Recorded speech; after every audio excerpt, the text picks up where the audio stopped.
Well, here we are. Good to see you guys again, man. Let's go. Episode 2, Book of Boba Fett. Let's go. I mean, I don't know about you guys. That episode for me was exactly what I've been waiting for. Redemption. Definitely. Yeah. Redemption. I mean, Fett delivered in spades in this episode. Yes. I mean, it started off strong and just continued to build. So let's start right out from the beginning of the episode. We got this amazing drone shot of Fennec bringing, this G.I. Joe ninja back into the throne room. And it reminiscent of sort of the Star Wars Return of the Jedi episode. Gabriel, how did you feel when you saw that sort of scene where with the gate rising? It felt very nostalgic, and it felt like I was watching Luke walk through the main entrance. Yeah, I was waiting for that spider droid to come, in the background. We didn't get to see the gatekeeper, that orb that comes out. Blah, blah, blah, blah, Fennec must have had the garage door opener, it's just boom, here it comes. Matt, what were you going to say? The youngest one of us says he was feeling nostalgic. It's awesome. Perfect. Yeah, what did you see? Return of the Jedi like last week, Gabriel? Like, how long? No, stop. Makes him feel back in the day when I was 12. Yeah, I'm not picking on Gabriel at all, but Return of the Jedi is older than Gabriel is. Just saying. True. Gabriel, when were you born? 2004. Okay, yeah, definitely. Most of the movies are older than Gabriel. Yes. I love it. I love that you're here, though, being nostalgic with us. So, dragging this G.I. Joe ninja into the throne room. Here's Fett sitting on the throne, right? We've got what's the name of that droid again? I forgot his... 8D8. Yeah, okay, whatever. The torture droid is there, and he tells us who this guy belongs to. What is it, like the Order of the Night Wind or something? He's part of Nightwind clan. Yeah. So they're trying to figure out who sent this guy. They have a feeling it's the mayor, but they want this guy to admit. Curtis, when we had a feeling that this guy was going to be fed to the Rancor. Oh man. Where are you on this, man? Like what was happening in your mind right then? I thought it was perfect, and it's one of the times in the show where I sat up on the edge of the couch, like, surely not. Yes. Right? Like, surely not, we're gonna be able to see. I was anticipated, and then I was let down again, kind of like the gag game. There's anticipation, and then you're let down, But I thought the gag was funny. They did the gag of, it's empty, whatever. I thought that was funny. But, man, if we could have seen the Rancor come out there, that would have been awesome. Yeah, I guess he's still dead. Well, yeah. I mean, we're bringing other characters back, so I thought maybe, I know. Believe me, mini Rancor comes in. The whole way the chair moved into position. Yeah. And now we're looking down at the guy through the grate. It was just so well done. And then to have, like a mouse skittering around in there, just I don't know. I loved that. For me, it was all fan service, because I'm sitting there going, well, I know the Rancor is not going to be down there because it's dead. So it's like I got the joke before the show revealed the joke. So I felt like I'm in on this. The only thing I would have changed is the gate comes up and the mouse walks out of the gate. That's how they should have edited that. Or the guinea pig dressed as Boba Fett, that felt with the felt outfit. Yeah. Tony, were you a little disappointed at no Rancor there? I loved that it was dead. I had really hoped there would have been like a baby Rancor, like a youngling Rancor. Rancor Jr. Yes, that to me would have been the ultimate, this guy getting freaked out and then this little, coming out and that. But either way.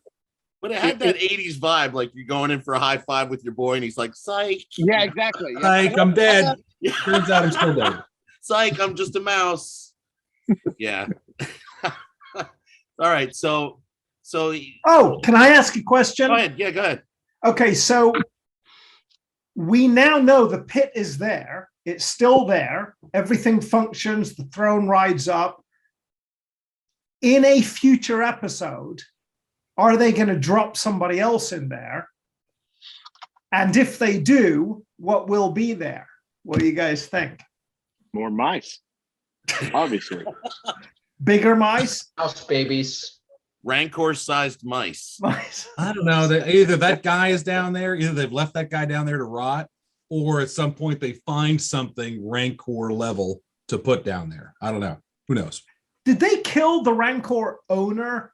Because I remember him crying. No. He did, right? So he's He still was- alive. the last time we saw him, he was being consoled by Gamorrean guards. Yeah, he was crying. Yes. That's Yeah. a tough place to be. You're being sold by Right. Gamorrean guards. Not, Yeah. Nobody likes that. It's like three fat guys in a huddle, basically crying with one another.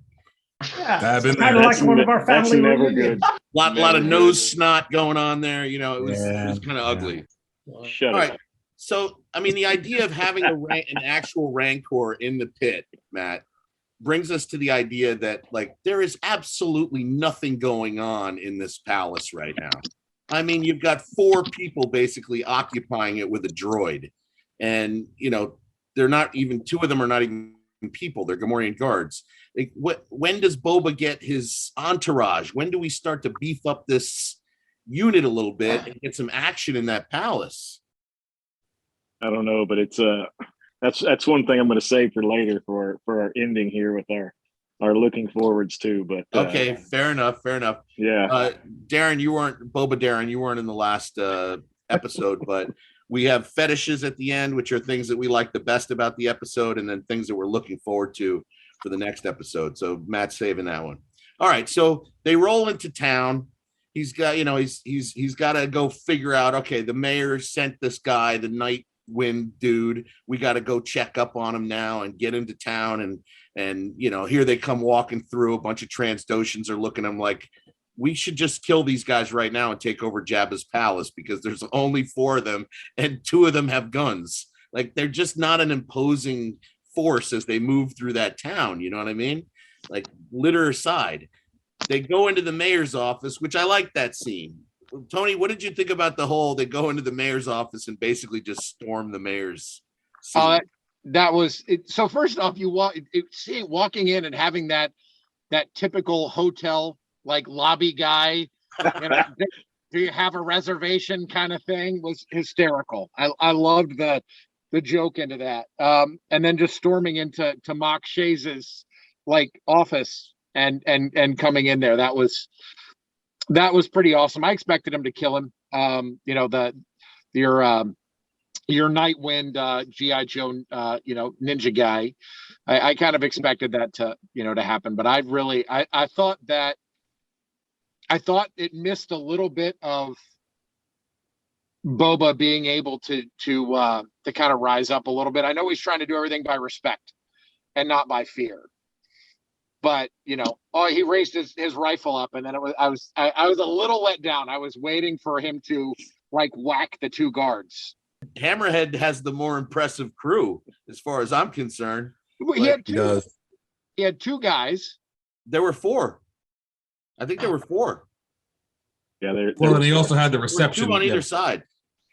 But the 2 with rifles are all I remember. Maybe I'm wrong. I remember 2 with rifles. The one pulled out and shot the Nightwind Yes. assassin, and then the other but I don't know. I think he could have taken him. I mean, not with two Gamorrean guards that just have knives. They don't even have rifles, these guys. But yeah, I like the scene. I wish he had been a little more, you know, Walter White kind of with him instead of you know, instead of that sort of laid back guy. But other than that, I wouldn't take anything away from it. Curtis, what do you think about the fact that we saw another one of these old school creatures? We got Hammerhead working as the mayor. That was pretty sweet. It was pretty sweet. A little different. He looked a little bigger and furrier. Yeah, older. older. But then the right? talking out of the the talking out of the side of his mouth with the translator. I thought that was pretty sweet. That was a nice touch, I thought. That was pretty cool. You got like the Google Translate going, you know. Right. I might be a little early on this. Maybe we want to save it for the end, but one of my hopes for the future is the character that I love is the customer service guy, the sort of fawning person that, you know, ultimately is in the room with them. I'm seeing him eventually. Mare dies at some point in the future, and I'm seeing him in Boba Fett's palace eventually as part of his entourage. He just seems too good of a character. Yeah, I looked that cat up on IMDb, and he's like an improvisational actor. He's done a bunch of improvisation stuff. He's had a show, like an improvisation show. Cool. But yeah, I like that guy. He's pulling that role off. Darren, what's the name? Darren, what's the name of the improv guys that you showed me when we were together? Middleditch and Schwartz. Oh, those guys are fantastic. Yeah. Is that the guy, Mike? Is that the guy you're talking about? No, it's a different. Okay, it's a different. I would like to see them lean into that stuff more. I mean, the whole scene for me, the scene of them, as Tony said, sort of checking into a hotel and that feeling of I've got to get past this guy who is perfectly polite, but there's just bureaucracy to be done. I like the idea of leaning into this because, I mean, it's not very Star Wars maybe, but it feels real. It's world building, right? So you've got all of these guns and all of this fighting power, and yet at some point you're going to come up against a guy with a clipboard that has to fill in the right boxes before you can get by. And you know what? That's one of you're right on the money, Darren. That's one of the things I love most about this episode is those little details, those little real world kind of, okay, I have that buddy who, like, you know, you roll up with a speeder bike and he starts to take it apart with a wrench, you know, like I know that guy. And then when I tell him to stop, like he throws a piece over his shoulder just as right after I said stop. You know, like there's so many little details like that in this episode that are just awesome. So yeah, so then we find out that the mayor not only has a better group of henchmen, but he knows more about what's going on because he essentially tips Boba off and says, hey, go back to the casino because, you know, you might really want to know who hired these guys. So, you definitely went in and Madame Garza was sweating bullets when he walked in. So sweating, you know, like a Gumta on Mustafar. Exactly. Mustafar. My thought was putting together that bureaucratic, the guy that you were talking about, that's the improv guy, that the Twi'lek that actually showed up at the palace, you know, with all of his, oh yeah, I'm sorry for the miscommunications, but I'm kind of wondering if he and Madame Garza were actually, you know, maybe they're trying to get rid of the mayor and get in with the new Hutts, something kind of along those, you know, along those lines, because she was made to look super shady, you know, and in that, but we didn't learn anything other than, or was she sweating because the Hutts were coming? But that she didn't know that yet. You didn't hear the drums. Yeah, the drums weren't beating yet. Yeah, she was already sweating like a what? Like a Gumta. Yep. On like Mustafar. A Gumta on Mustafar. Gabriel, when's the last time we saw Mustafar? Revenge of the Sith. Right. I love that line, you know, sweating like a Gumta on Mustafar, which is basically a lava planet, right? Good stuff. Good stuff. Nice little, like Boba Fett as a local yokel, you know, throwing out these little references to other worlds. So here come the Hutts, man. The litter is here. We finally get a chance to see a litter, which is what, you know, Boba has been so resistant. They were stressing that litter out too. You saw that whole thing. The whole sag right there. I loved it. I'm making another prediction. Go ahead. All right, so here's my prediction. The the big furry dude Black with the King. rifle. Wookiee. Wookiee. Yeah. Kind of right. Wookiee-ish. Are you trying to 100% say Black Wookiee. Wookiee? Is that He's That's oh his yeah. name. I'm trying to You avoid can't say saying Wookiee Black anymore. Wookiee. No, You can't say Wookiee anymore. His name, Darren, is actually Black. In these days of political correctness, you can't call His somebody name a is Wookiee. Black Chrysanthemum. Yeah, his name is Black Chrysanthemum, so that's Yes. actually his name. Black They call Chrysanthemum. him Black. They call him Black K. So you're off the All his hook, friends. Boba Darren. So my Call him Black. I believe he's going to end up being part of Boba's ultimate entourage. Okay. I think there's Fair enough. at some point in the future, there's going to be a fight. There's going to be a battle. There's going to be mutual respect amongst warriors, and then he's going to end up on Boba Fett's team. Did anybody see the knuckle Yeah, braziers he the had on? brass knucks there. Wow, that guy was a little pretty fearsome, but I have not a very fearsome litter when they rolled up and the guy comes with some weird virtual pad with the document that says, "Oh, we own the." That's like Jeff Bezos. I don't care what your tablet says. a quick fun fact actually about him is that Black Chrysanthemum and Boba Fett actually have already worked together. They used to both take missions from Darth Vader in the comic books. Oh, Boba Darren. Ooh. Nice Maybe job. This is why we have Gabriel in these meetings. Correct. There's a library of Star Wars Here's our knowledge. World Book of Star Wars. Matt, did you have something else you wanted to add there? Yeah. Did anybody else notice the as Carol says, the fanciness of one of the twins with the fan, and the other one was cooling himself with Marshmallow Joe himself. Yeah, mopping I mean, himself like off with a live guinea creature. pig. He's just What was tapping that? himself. Like an Easter peep or something? He's just like, It was like a guinea pig. oh, It's that great. was just Strange I characters. remember in the Return of the Jedi just kind of feeling bad about the jar full of creatures that were just just so loathsome. You knew their fate. They're just swimming around in there. They got no chance. And here's this one being used as a sweat rag. That was what was worse. it was a lovely moment because what I was expecting is he eats it. Just eats it. Yeah. But the idea that it's no, this is not even worth eating. This is just to mop myself up. It's too hairy. He comes from a swamp world. Yes. He's not used to these mammals. He's got to have something amphibious to put in his mouth. Great. It's great. Okay. So Jennifer Beal, hot in this episode. Yeah, but she looks like she's a little shady. We get the Hutts. They go away. Even though they look like they probably, but it would have been maybe a fight there. They were outgunned. Unlike the mayor, the Hutts were definitely, Boba Correct. and it could have taken them, even with that Black Wookiee aside. So they leave. They say, okay, well, maybe we'll get them later. I was a little annoyed by the female one that just kept talking in the ear of the male, Hutt.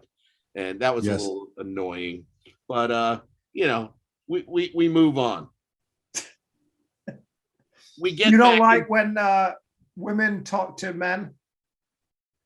No, It should just be the men talking. Is that what you're saying? the men talk and the women have edgy sketch. No, it's just I would have Yeah, preferred to have the female have her own voice, like actually talk Oh, Fett right. directly than to just be sort of whispering her will to the male Okay. Hutt. But I guess it shows sort of the the hierarchy of that particular society and how unwoke they are. So you're actually making more of a feminist statement. than Exactly. I thought you. Oh, Michelle's in the room. Correct. She's unpacking a box.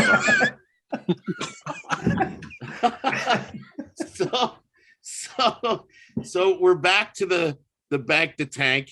He's back in floating and recouping from this terrible afternoon where he just had to walk all the way into town. Yeah, to it's a little weird for me. Yeah, weird for okay. me. Put me back in the tank. And here we go. with the meat and the heart and soul of the episode, which is the flashback with the tribes of Tatooine. You know, we see this whole backstory continue to flesh out, much like Matt was hoping for in the last meeting that we had, that we would see more about this whole backstory with the Sand People, right? So what did you think, Matt, as we started to see that unfold a little bit more detail? So it's very spaghetti westernish, right? It's right.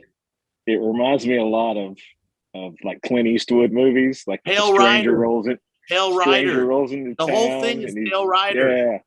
Yes. And also it kind of Favreau is kind of our age too, so he grew up with Karate Kid, so it's kind of a Miyagi moment where she's teaching him to do all these things.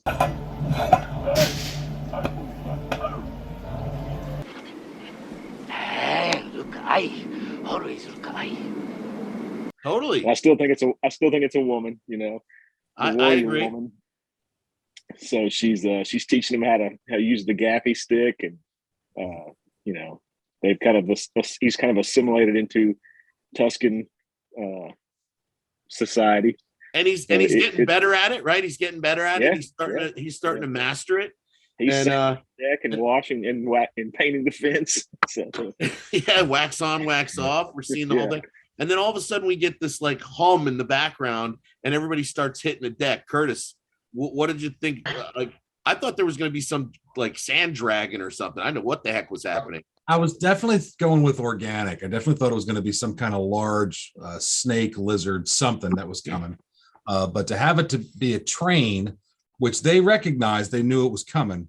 So this is not their first time seeing it. They did not explain that very well. Like Boba saw it that one time, and then he's like, all right, I'm going to go take care of this. So there wasn't a conversation like how often does this happen, or here it comes again, or whatever. So that was kind of weird that he did that. But I did thought it was very, very cool for him to say, I'm going to stop the train. I'll be back tonight. And he just walks away. And I was like, wow, awesome. You could tell he's kind of growing into this group, because I mean, they killed his buddies and they're putting him on a funeral pyre. So I mean, he's like, I'm going to take care of this, so there's no more.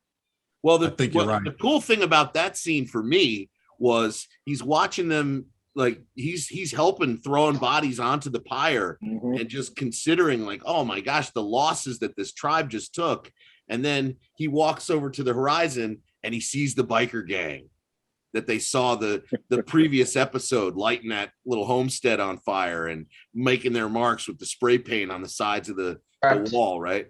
Yeah. And he sees them and he's like, and you get this nice little backbeat that starts playing. If you look at the episode again, there's some great music right there. You know, and this is like where Fett okay, we're about to see some badass Fett come in. Gonna go take care of some business. Exactly. That's right. Give me a rifle, give me a stick. I'll be back by morning. Give me Grandpa's stick. Darren, go ahead. Well, when I watched this scene, for a minute I was kind of out of the show and into the symbolism that's there of U.S. westward expansion of the railroads, and that's essentially how we wiped out all of the buffalo in America, was trains going through and guns being handed out to passengers. When you say we, you're Brit. Well, shit. Yeah, you weren't here. You were on the other side of the pond still. I'm saying the royal we, but actually it's always nice for me because my country is has done untold horror that we have reaped all over the world, and I'm so used to being the bad guy that whenever I see Americans' history unfurled this way, I'm quite happy for a second. It sort of takes the well, to your point, the Banthas did go first, right? Each time the train came, it was the Banthas that took the first shots. Yeah. Right. What I was expecting to happen when they took the train down is that the train would be filled with tourists, and this was some sort of joyride, shoot the locals thing. Shooting the locals, yeah. Drivers left and right here. You are very cynical. Did I mention I'm British? I love it. We're gonna lose all our subscribers. Right. Yeah, all 6 of them. Both of them. We're gonna lose them both. Both of them. Yeah, that was. Go ahead, Tony. That was super cool. That I thought all of our kid and adult lives, Tusken Raiders, they were just mindless raiders, right? They killed, they scavenged, and that's what they did. And to humanize them in this way, using Darren's example, to turn them into the Native Americans that are here surviving off of this harsh land. And, for them, the Pike Syndicate coming through, clearly Boba Fett knew who they were, because he was immediately asking about the spice, which was what they worked with Darth Maul, and they're the ones that produce and transport all the spice that there is, so he recognized that right away. But it was amazing to see and to feel for a Tusken Raider. You went through Star Wars, and they shot R2, sons of motherless biscuits, and then you had all of this going on, and you don't like them. You just think of them as bad people. And then in episode 1, again, they're just firing for what seems like no reason on a pod race. You're constantly barraged with them just being just these nasty folks, and they steal Anakin's mother, all of that. So all of that happens and just makes you hate them, and then to turn around and be rooting for them was a really surreal moment, actually. And I thought incredibly well done that you were able to take these creatures we hated and turn around and now you're like, yeah, kick the Syndicate's butt, kick their butt, That's an interesting thing about them shooting at the pod race, because that totally makes sense. Because now in their world, if you see vehicles moving by you at speed, they're going to fire on you. So it's now an act of self-defense. Yeah. Or, you're doing this on my patch. Right. This is my land here. Like, you how dare you set this whole thing up? Like, we're gonna get you out of here. So yeah, totally. Lots of native references, and we'll get to some more of those as we go into the episode deeper. But let's talk about Boba Fett going into town and beating the crap out of these bikers. How great was this scene where, the door opens up while these guys are messing with this couple? I don't know what that guy was thinking, by the way. This sense of honor that he might have had to stand up for himself when that guy drank his beer. It's just not right. And now he's just getting beat with an electric stick. Well, something that was really fun about that is that place that he went to, callback to A New Hope, was actually the Tashi station from where the line from A New Hope, Luke says, "Oh well, I was going to Tashi station to pick up some power converters." That was actually the station. Okay. And those two people who were in there, actually in a deleted scene of A New Hope, were like Luke's childhood teenage friends. Mm-hmm. What kind of treasure trove have you unearthed? Wow. I think Gabriel's been watching YouTube or something.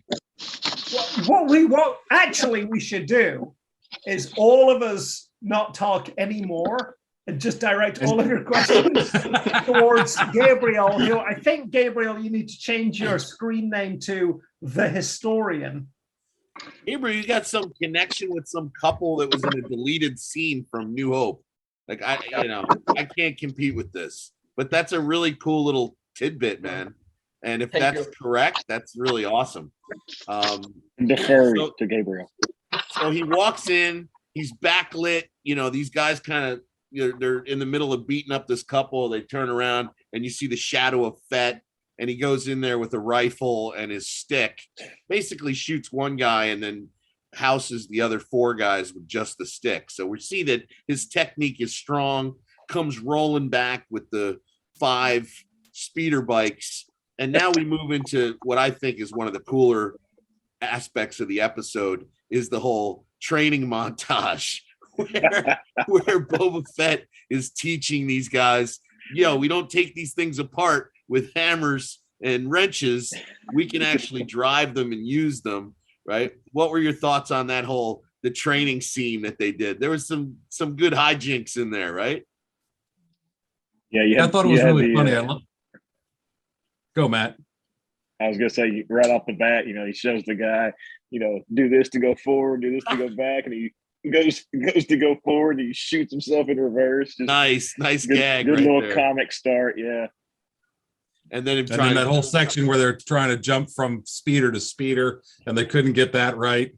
I thought that was really, really funny. Good comedy. To Tony's point, it was really kind of endearing, right? We start to really get to know these characters and feel for them and start to realize, okay, and it puts Fett in this sort of, he's the trainer. He's like now giving his expertise, and it had kind of a Mandalorian vibe, didn't it? Like he's moving from place to place, a man for others, kind of helping out this local group of people who are, being oppressed by some particular entity, and I'm going to come in here and I'm going to help it out, right? Did that remind you guys of Mandalorian style stuff right there? Yeah. Yeah, I mean, to me, that was very reminiscent of that series. So the train comes a second time, and they're all ready. Everybody's at their stations. You got the kid with the signaling, and they've got the snipers on the hill. They come swooping in. Like, to your point, Matt, the spaghetti Western has begun. This was quite a sequence. So my big question on the second train scene right off the jump is, where were their shooting skills the first train run? I mean, they're picking off people in windows, flying down the desert. It's hilarious. Yes. They were just more ready for them this time. Oh, yeah. Plus, they were able to pick their positions. They were able to pick their positions this time. I think you just have to accept that Star Wars shooting rules are whatever serves the plot. It's People's true. skills either improve or get worse, depending on the. Yeah, but that second train scene is great. I found a vinyl. It was a little sticker you're supposed to put on the underside of your toilet lid that says "Aim like a Jedi, not like a stormtrooper." I think it's fantastic. Carol wouldn't let me buy it. Carol.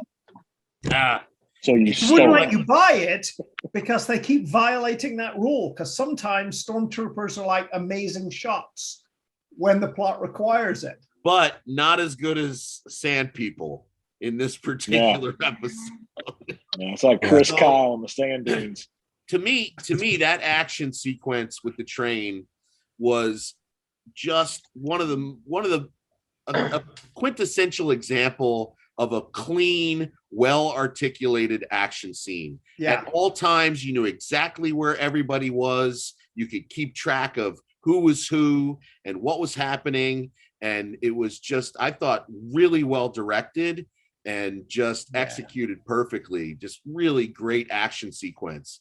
I'm not always a big fan of the action beats in these shows, but the bit where they jump off of the speeder as it's exploding. Oh.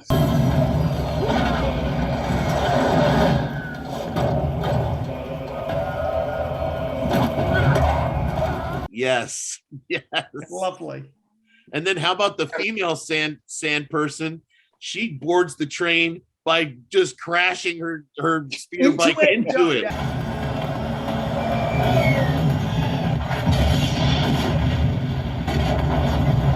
Yes. Yes. And then just makes haste right through the car, just taking people out. I'm coming forward. Get out of my way. But Curtis, her entry into the train, she goes through the window and immediately one of the enemies comes flying launches out.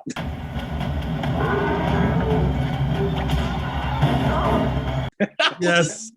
That was perfect. That was like, to your point, Matt, the sort of the comedic, there are these little comedy elements in there as well. Yeah, it just kept you locked in. And then they had that great profile shot of the train where she's just walking down and just killing one after the other. And the guys are out of the hatch, and then suddenly they're getting pulled down. They're getting yanked down. She gets 7 of them. She gets 7 of them in that sequence. She kills 7 Wow. of them.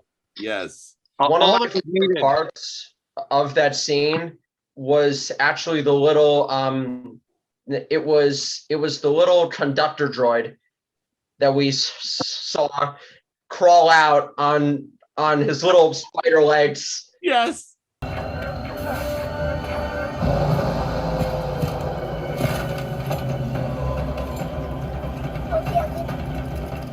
On across the sand dunes.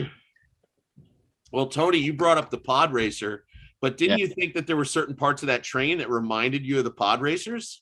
Yeah, well, definitely the engine section that was there. That was definitely that was very reminiscent of that. As a side back piece, you mentioned Pale Rider earlier, Mike, and the thought I had at the end of that was when Clint Eastwood takes that axe handle and puts it back in the barrel, and he's like, "That's a good piece of hickory." After he just beat the snot out of that whole gang in the town in the same way. There's nothing like a nice piece of hickory.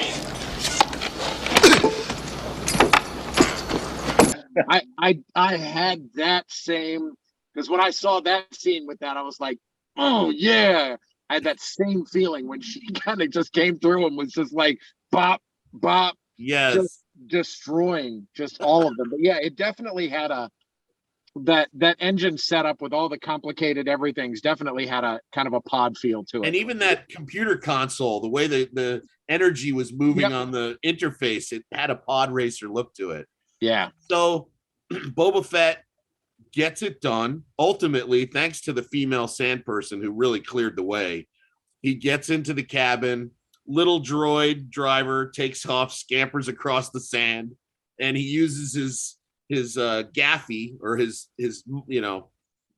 almost temporary gaffy to wreck the train. Now we're outside. We find these guys have the spice. We're making them march across the desert. We're getting all those parallels to the American West and, the oppression of these natives and so forth. But, Boba Fett has clearly won the day here, right?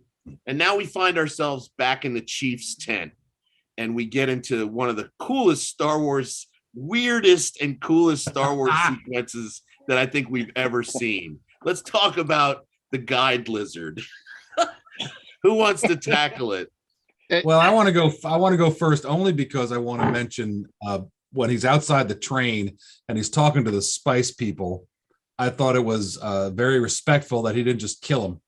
He said, if you want to come through here, you will pay them tribute on your way through, essentially setting sand people up for success, which I thought was perfect. So that was awesome. And then, the guide lizard thing totally came out of nowhere. I mean, that just made me cinch up. I was like, what the heck is that? What are they doing there? Boba's like, oh, well, first he looked all awkward as the guy's giving him the gift. He's like, oh, this is the gift. Okay, well, thank you. And then it goes for my lizard. Oh, I'm sorry, I think I swallowed it. Yes. That is so we've made some parallels already to Westerns. That to me was the spirit walk scene from Young Guns. Hey, hold on. Look at this. Look at my notes here. Young Guns. Young Guns. What does that say? Young Guns on your notes? Good for you. So that that the whole peyote scene in Young Guns. Yes. Yeah. That was exactly what that reminded me of, where Lou Diamond made the whole peyote tea, and then this guy sends and he's like, go take your spirit walk. Yeah. That was see the size of that chicken. Hey, dog, did you see the size of that chicken? You're in the spirit world.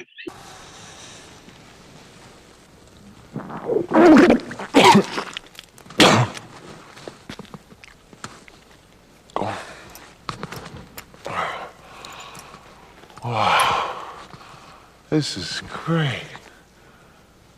They can't see us. He walks into the desert and finds this Jawa tree. Right? There's like Jawas growing on the tree. Yeah, you can see their eyes. Right? You got all these little Jawas. And he's seeing some other cool stuff. Like Gabriel, you liked that in the last episode, but you saw some really cool flashbacks here, right? Yes, where we saw scenes that should have been in episode 2 of young Boba Fett on Camino watching his father's ship fly by. That was I awesome. really like that. He's touching the wet glass as he's watching Slave One take off into the distance, man. So I love cool. Also, I don't know if you guys have noticed this, but the whole episode and the last episode as well, he's in sort of a black, the modern black under his armor. We got in that flashback, in that hallucination, we saw him in the classic blue-gray fatigue under the armor. I noticed that too. Yeah. You see him in the light blue in the flashbacks. Now we see him in the black, and I wonder if he's wearing the black based on what we see later in the episode when they dress him in black. Yeah. And you did have that whole scene. So he gets guided by the lizard, comes back with this stick. I'm sure that there's not a whole lot of trees on Tatooine. I kept wondering, how do they keep these fires going? Other than just putting sand people on the fire. Like there's not a lot of trees around, but he comes back with this great, piece of wood, right? And he's like back from his vision quest and this whole guided experience. And they all kind of nod and look at the thing. And at that point, did they dress him at that point, or was that before the? No, the lizard comes out of his nose again, and he goes, "Oh, I thought he was part of the dream." Yes. And then they dress him. Yeah. Then they dress him. Okay, so now he's gone through all the initiation rites of the tribe. He goes into the tent.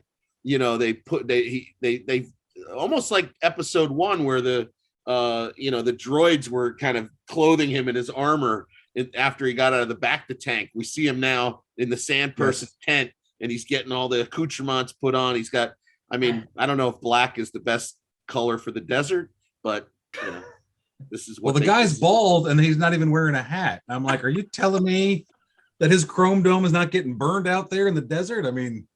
They bring him to a that spot would be where awful. Now he's fastening the gaffy, right? He's got his own gaffy he's about to put together with this piece of wood that he brought back from the Vision Quest. What were your thoughts on that scene?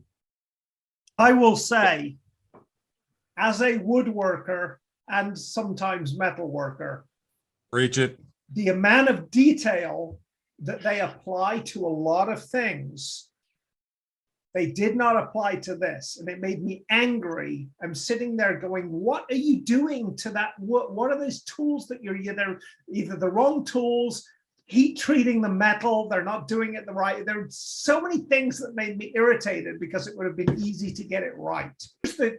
There's the capacity here. What's always interesting to me in Star Wars is the world building. So while they will reference cultural things that exist in our world, so we're like, oh yeah, I recognize this. This is our Dances with Wolves moment or whatever.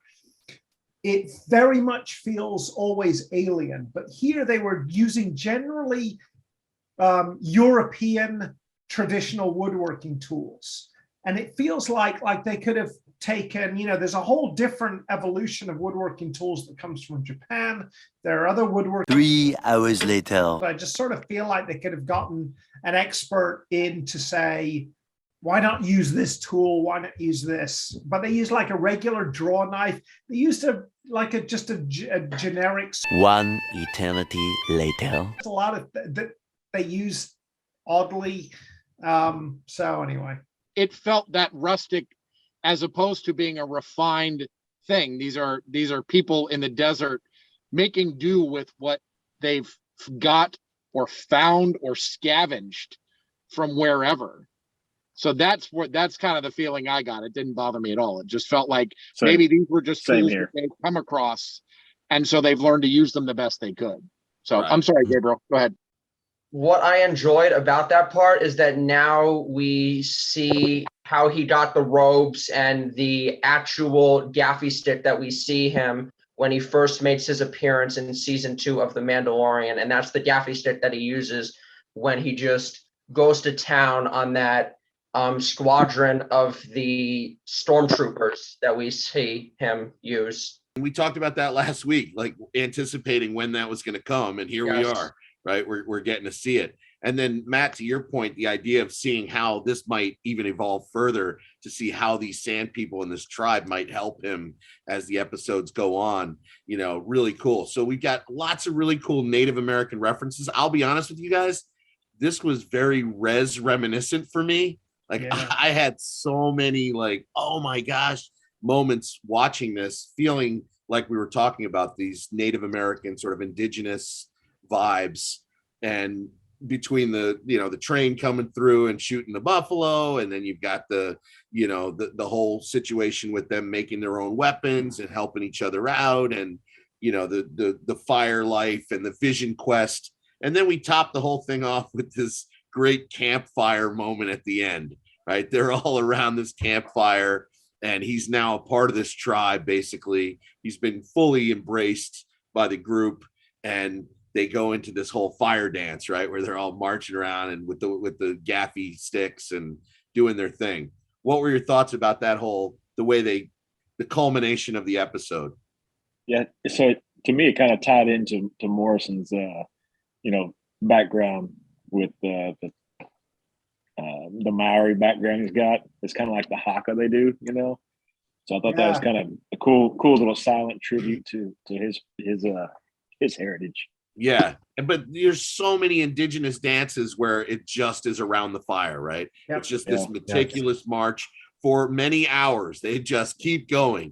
The one thing I felt was missing from that scene, I would have loved to see a little bit more, was to have them actually play in that backbeat, because they rock that backbeat in with the drums, the sort of indigenous African drums come in, and you see the female sand person with the stick, and that sort of kicks it all off.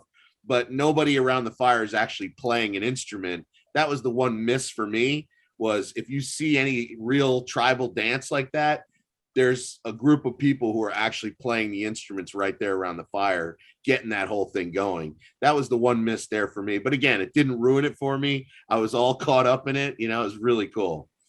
Hey, I've got a question for you, Mike. Since you're a high school teacher, is there a place where you could use this show as a jumping off point to teach either American history or Australian Aborigine history, or like any number of things where you use the elements in this to contrast with, well, how close is this to the reality? What are the cultural stories that we pass down, or is it if you're teaching those subjects, the first question would be, why wouldn't you, right? Yeah. Particularly if you're teaching kids who are modern teenagers, who 3/4 of them are watching the episodes, they're seeing this, and most of them are probably not tuned into that aspect of it, right? Right. So this is layering out a piece of the episode that they may not have even considered. But they go, oh wow, people do consider when they're writing. You're saying to them, look, I get it. Hey, you're not interested in history, fine. But if you learn just a few things about history, you will enjoy this show more. And they're like, oh, all right then. Yeah. As a robotics, probably not, but as a robotics guy, Mike, your students are probably going, hey, I wonder if I could build that robot that was doing the train, and where he comes off and awesome. Use that as a teaching tool. Curtis, we're going to add something? No, I was just being sarcastic and witty. You're fine. That's strange. So should we move into fetishes, favorite parts? Yeah, and let me start since I've already got the mic.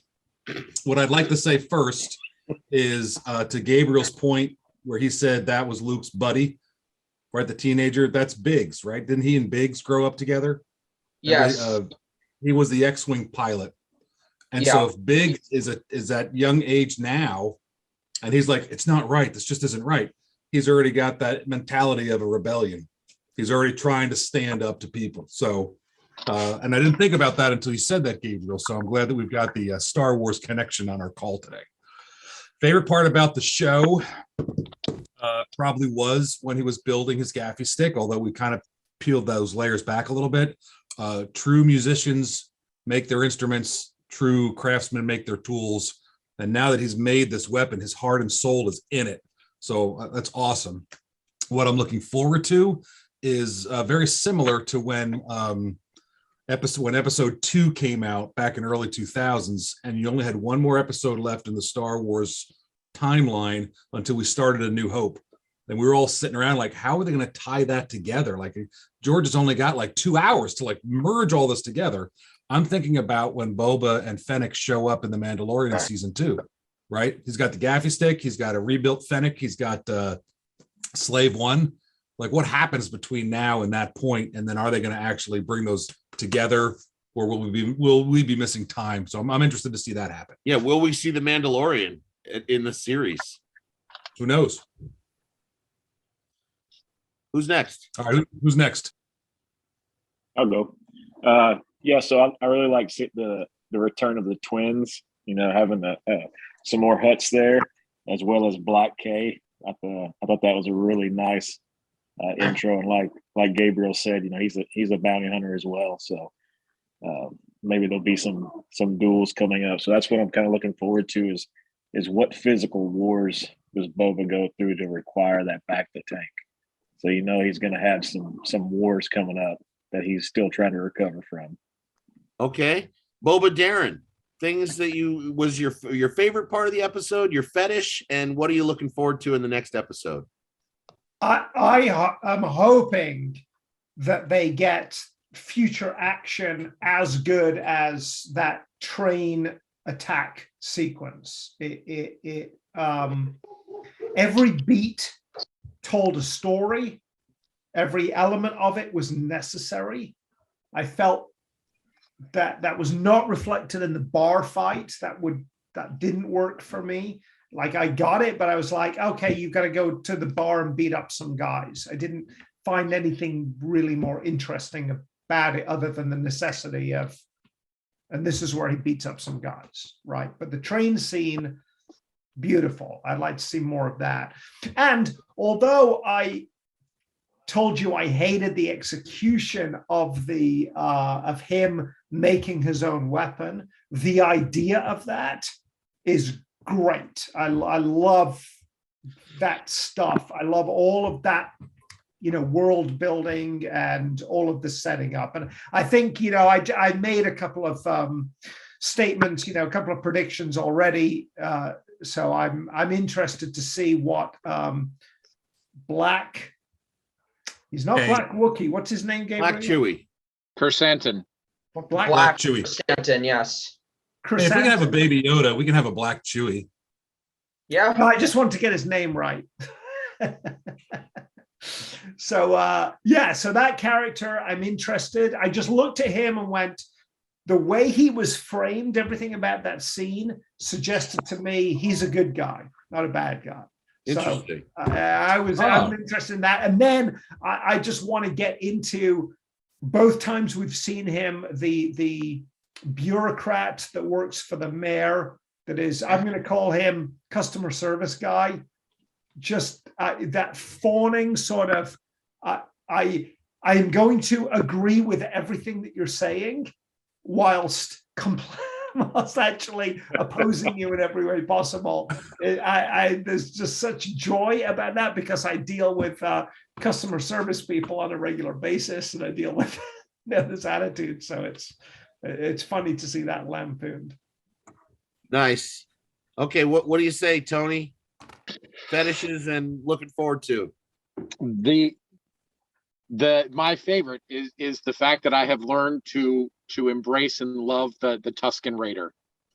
That to me is all the scenes are incredible. I love all the parallels to the Westerns.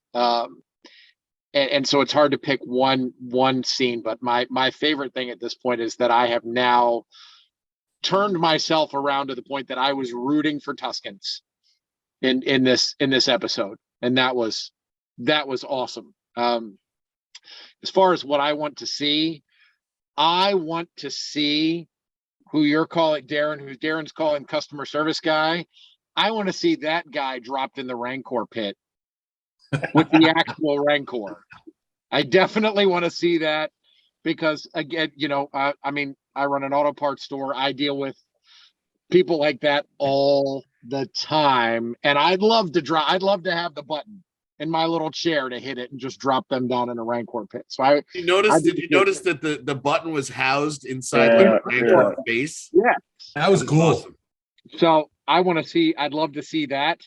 And I really want to see how Black Chrysanthemum turns around and ends up joining Boba, because I know we're so sure that's going to happen, huh? I am certain that's happening. Yeah. What about you, Gabriel? My favorite part connection was the introduction of Black Chrysanthemum, because that opens up a world to the Obi-Wan Kenobi show that is coming later this year. Because also, if you look very closely at a shot of him there, you can see like a patch of like pink fur that resembles the actual scar that Black Chrysanthemum got in the comics when he captured Luke's uncle, and Obi-Wan Kenobi came to save Luke's uncle and actually fought with Black Chrysanthemum and actually gave him that scar with his saber. And we could see those events play out in the upcoming Obi-Wan Kenobi show. Wow. Ooh, nice. Very cool. Nice. Love it. Mind blown. For me, my favorite aspect of this was just how much it reminded me of the American Southwest and my time on the res. Even though it was short-lived, this really was so reminiscent of my time there. It really made me feel nostalgic for that, which was awesome. And the thing I'm looking forward to the most is seeing like this charisma that Boba Fett sort of has with the Sand People and has used to sort of win them all onto his side and win himself into the tribe. I'm waiting to see that in his sort of, life on Tatooine post Sand People. Like, when are we going to see his entourage begin to build? When are we going to see the Hutt Palace come to life under Boba? That's what I'm looking forward to seeing as the episodes go along. Cool. Well, this has been a blast once again, guys. Thank you so much for joining and jumping in.